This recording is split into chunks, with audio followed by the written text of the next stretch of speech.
So this is the first real day of the cross-country chase. We had been in Springfield for a few days up to this point, and I think everybody was ready to go. There was just a couple days of like tech inspection and then the prologue, just really to help people, I guess, shake down the bikes and then to figure out how to use the map system, the scroll map system. But I don't know, it all went pretty well. I'm sure some people were really happy to get a little extra time to wrench because there was a lot of wrenching going on in that parking garage at night. I ended up having like, I don't know, a lot of footage. This is all just raw footage from my GoPro, so I edited out hours and hours and hours of raw footage, and I still came up with quite a bit. So feel free to fast forward whatever you need to do, because I mostly put this together for me, but I get it's a pretty long video.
Took me a day or so to get used to the GPS. I think it was the first day that I was just relying on the battery, and it died.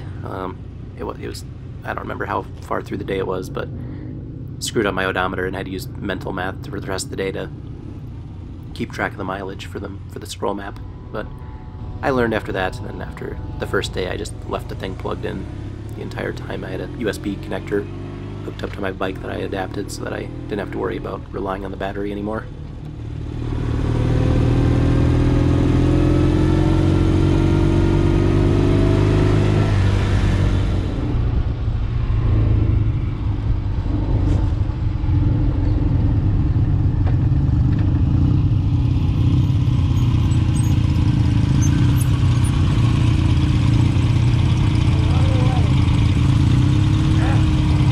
Good. Feels good to be getting out. Yeah, I know it.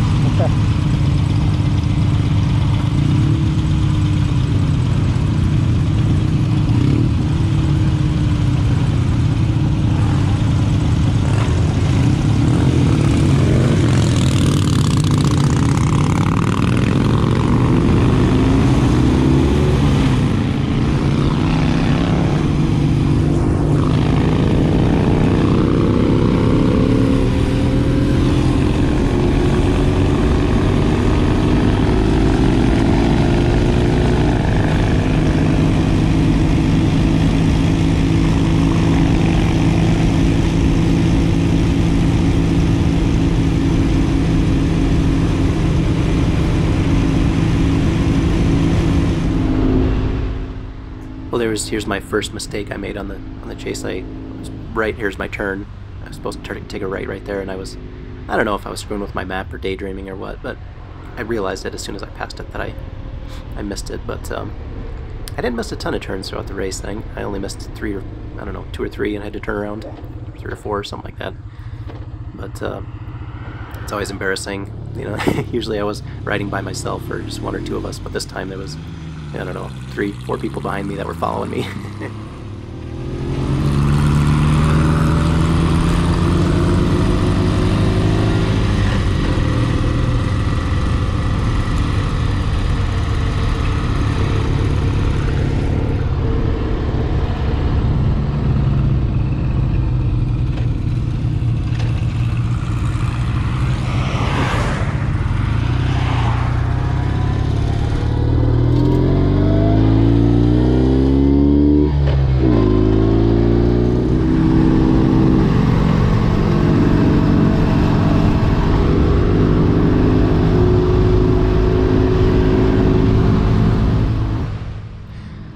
Kind of a nice view crossing this river. I thought the bridge we crossed was just kind of a beautiful design.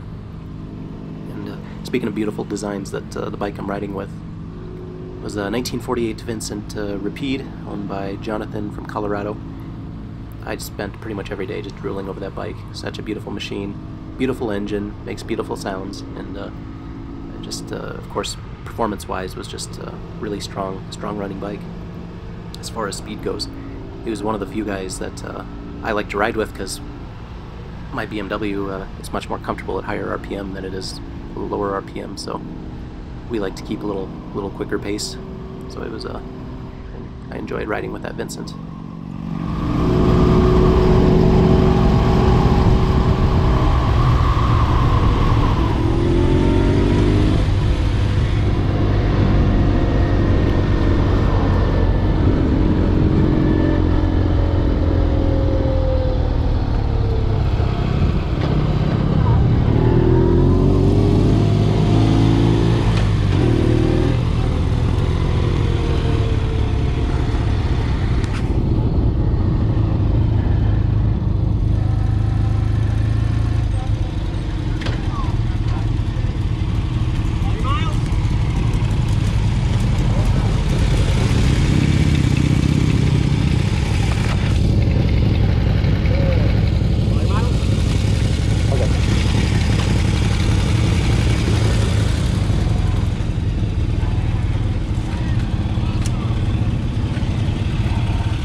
Sounds a little better.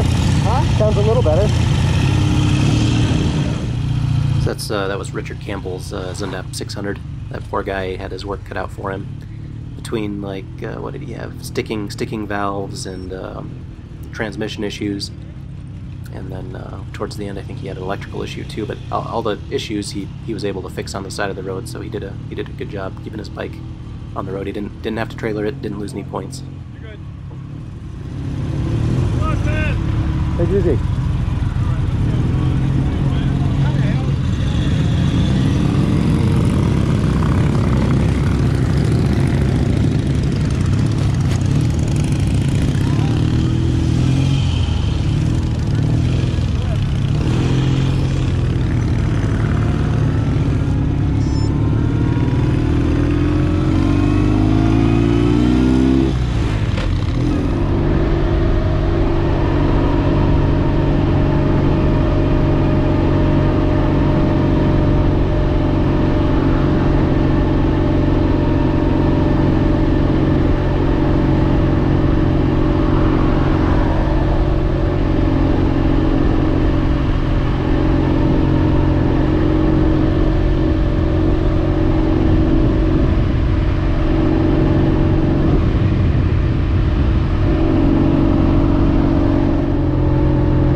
this is what pretty much all of Missouri looked like. It was just like roads were cut through the trees. It was just trees everywhere and vegetation everywhere. It was really, really humid. Illinois was pretty humid too, so it doesn't seem like I was sweating all through Illinois and Missouri until we pretty much got to Oklahoma.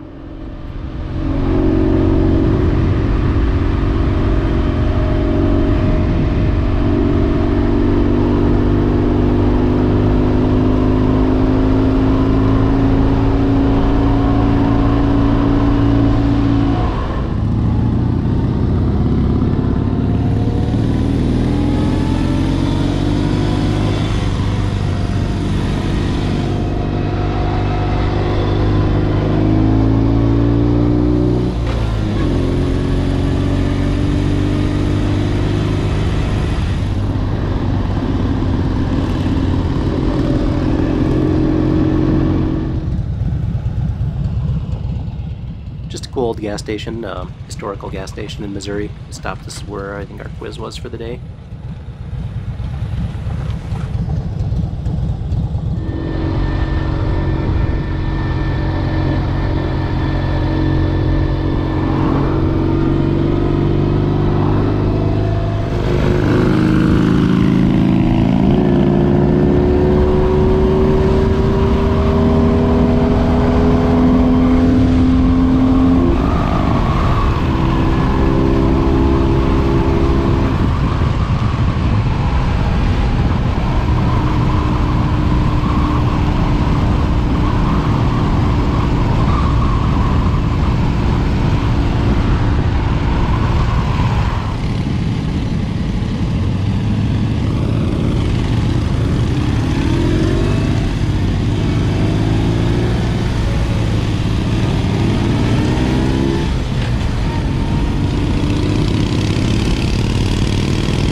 So this was Joplin, Missouri, kind of close to the border of Oklahoma.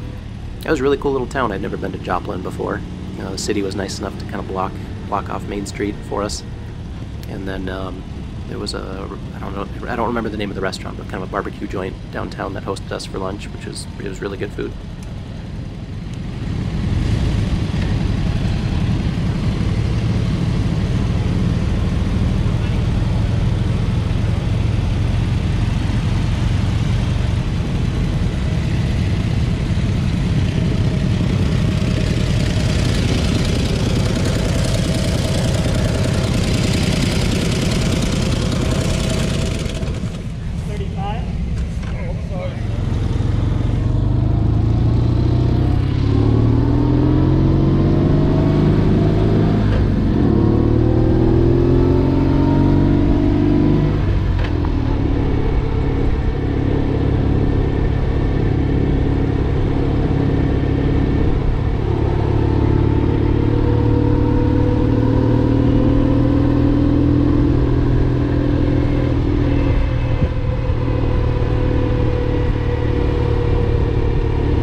here we were, I think, just coming into Tulsa, Oklahoma.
This stretch of road in Oklahoma was, I think, probably the worst roads on the entire trip. They were so bad that you couldn't even call them potholes. It was like these giant dips in the road, and there were several bikes that would hit these dips and become airborne. I'm pretty sure it was this panhead that's in front of me, get 2 or 3 feet of air at one point, and it was actually kind of scary to watch those bikes, just because you were afraid they were going to get dumped or something, which I think, I can't remember who, but was it the gentleman on the Nimbus? Somebody did dump their bike on this road. I just don't remember who.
Another old historic Route 66 service station coming up.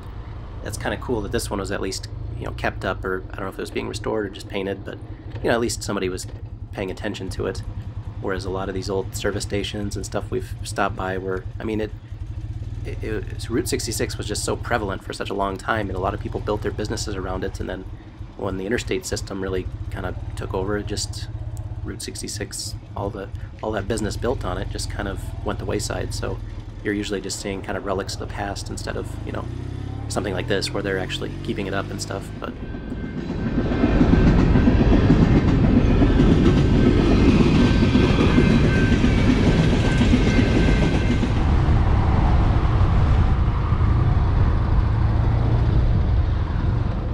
so this was a pretty cool stop, the Big Texan, over in Amarillo. This is where they hosted lunch for us. It's pretty good food. It was so hot out that the asphalt parking lot, a lot of the some of the bikes, their center stands or their side stands actually ended up sinking into the asphalt, and then a couple of bikes tipped over in this parking lot. I felt bad for the guys that happened to. I was fortunate enough to, my bike was upright when I got out from.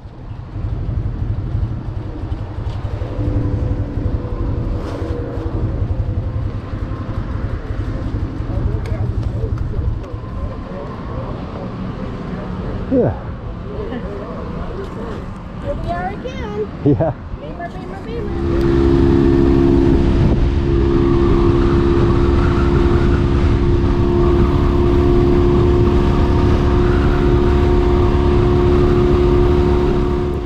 So this area is around Amarillo, northern Texas. It reminded me a lot of eastern and central South Dakota.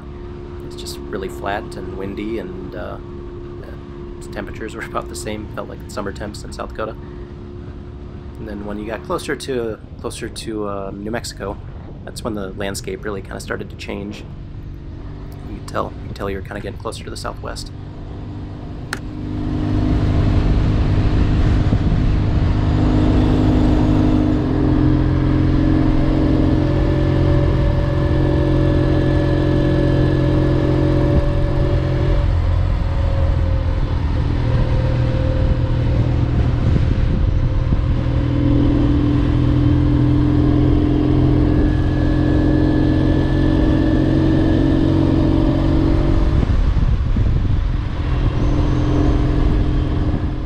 Tucumcari, New Mexico was kind of a cool little town too. It, you know, as you can see, a lot of old 50s and 60s style hotels and diners and stuff like that.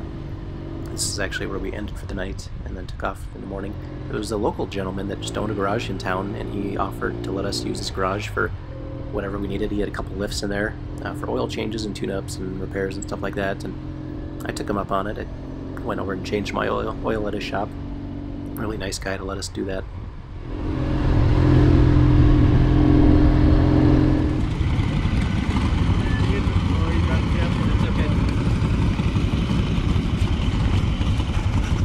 We may be parking you on the plaza, but from right now, park there diagonally against the curb. Okay. All your miles? Yes, sir. Okay. Number 4.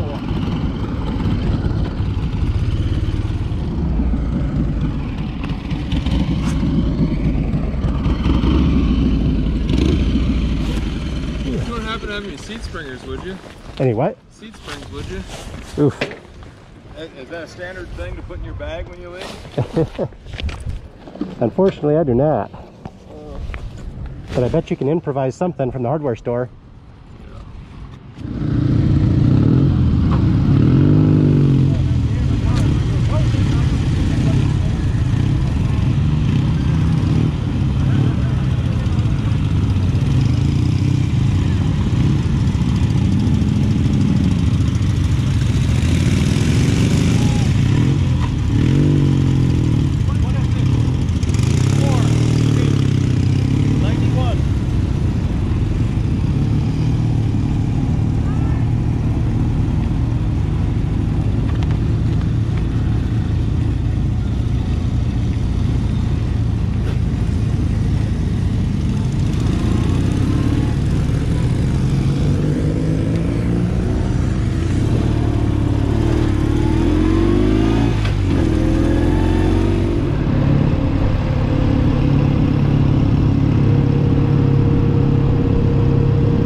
Unfortunately, came up on an accident. I think the guy's name was Paul, He's riding an old 1930s Triumph. Got tossed off his bike. What I heard, I guess, secondhand was that he had a high-speed wobble coming down the hill. But it just goes to show you how tough these roads are on antique bikes. You know, everything's got to be dialed in perfect. Last I heard, he was, I mean, in the hospital, but okay. You know, I think we all kind of felt had to stop to see what we could do to help. But you know, the van pulled up right behind us, and there was only so much that we were going to be able to do anyway. So better for us to just keep moving, keep off the road, and let the guys that can actually help properly make sure we don't take up any other space.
Mexico always has such pretty views. You know, the state is just filled with all these really nice rock formations and these nice roads, and always something fun to look at.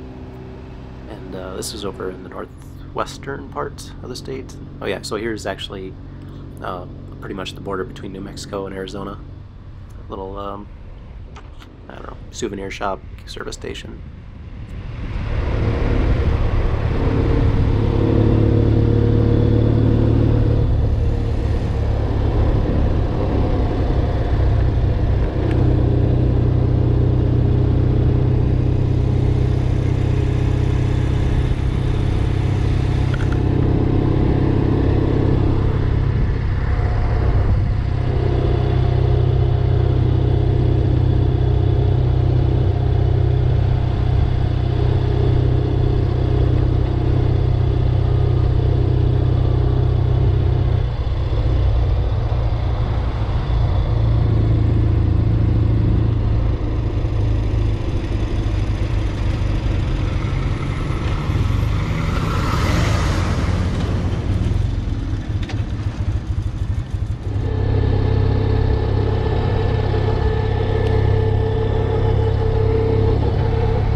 It's always kind of fun to see the scenery change, you know, going from more desert up to back up into the looks like mountains and pine trees. This was going towards Flagstaff. It reminded me of the Black Hills back home.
This road is kind of a long straight section of road heading towards the pass that you take to go up to Oatman. It kind of reminded me of Oklahoma. There's these low spots where it looked like the water crosses over the road during flash flooding, and those low spots were just really rough in certain sections. And a couple of the spots you could get some air on your bike. I think one of the Harley guys ended up laying his bike over, coming through one of those dips.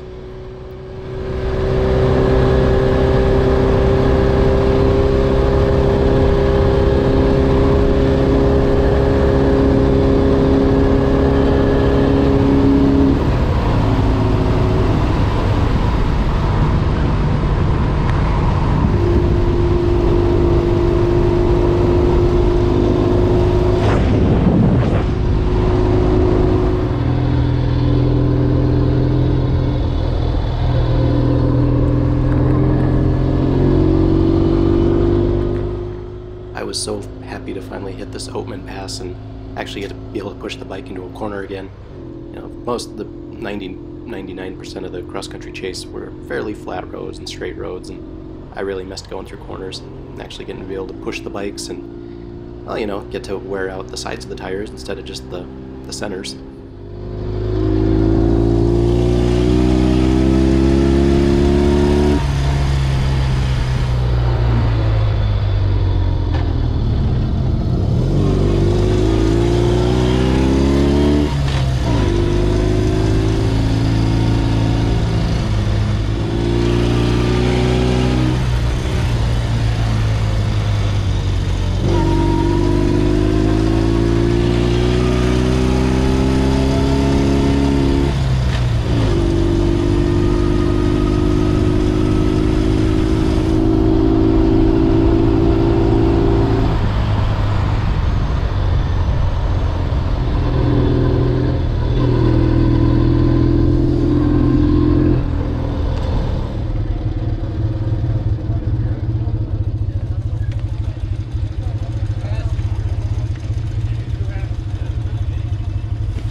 Would be nice if the whole rally is like this. That was the most fun I've had this whole time. Yeah.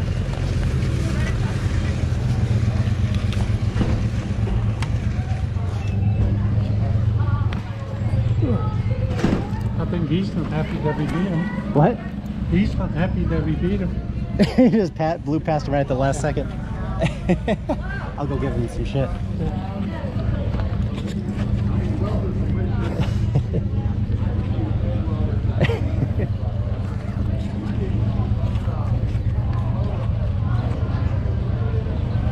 Now we even need to move, and he even hates it more. Yeah. I should have went to that side with the sunny or the shady side. Yeah, but we need to park here. What?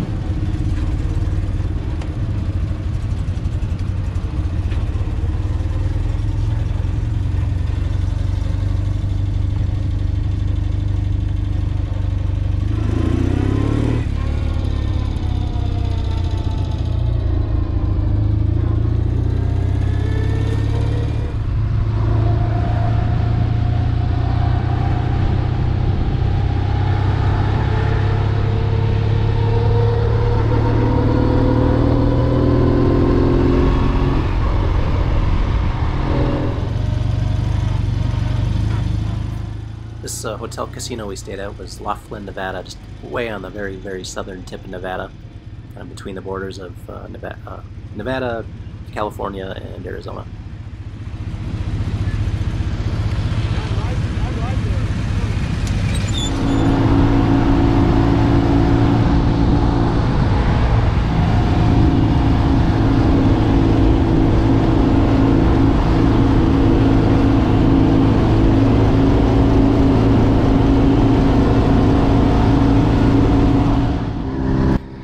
Here you see a sign for Ludlow and Barstow.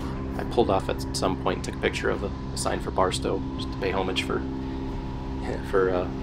Hunter S. Thompson's Fear and Loathing in Las Vegas. But yeah, this shot is on the interstate. The organizers did a really good job about keeping us on the back highways for the most part, but there was just certain sections where you just couldn't.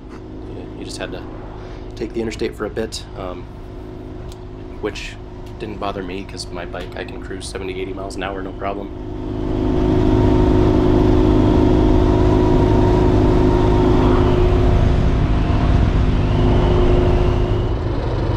Another cool old service station out in the middle of nowhere. Really expensive gas, and but it was a welcome stop because it was hot out that day, and they had some shade, so it was very much appreciated.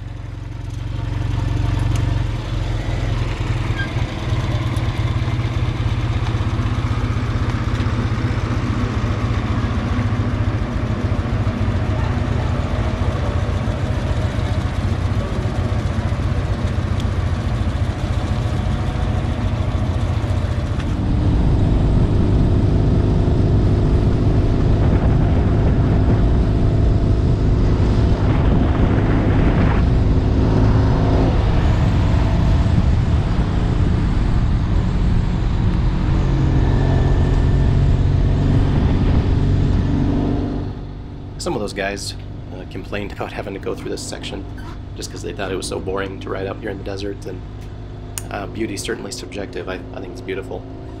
But I enjoyed it. It was hot, but I would rather deal with the desert in Southern California than the humidity in Missouri myself.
Since I change oil every 1,000 miles, I ended up when we stopped here at Victorville, what do they call it, Death Valley Harley-Davidson.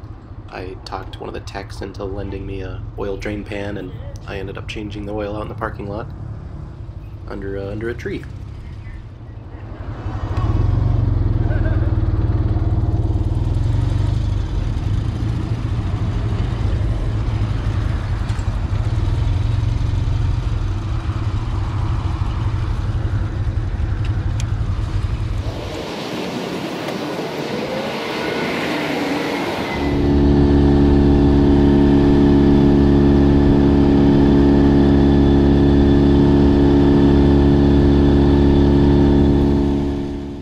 From Victorville to Los Angeles, we went up through the San Gabriel mountain range.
second to last day on the cross-country chase, we got invited over to Jay Leno's garage to check out his collection, which was awfully nice of him. That's him over there on the left in the signature jean jacket and pants. Out of respect for his privacy, I did not include any footage of actually riding over to his building, and he had also asked that we didn't take any footage inside of his collection, which I did not, which is why there's just this little short clip of kind of pulling into his building, and pulling out is really about all, but lots of cool stuff there.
Interesting that the cost of living is so high down in Southern California that here in this next clip there's all these RVs parked alongside the road, and that's just where people are living.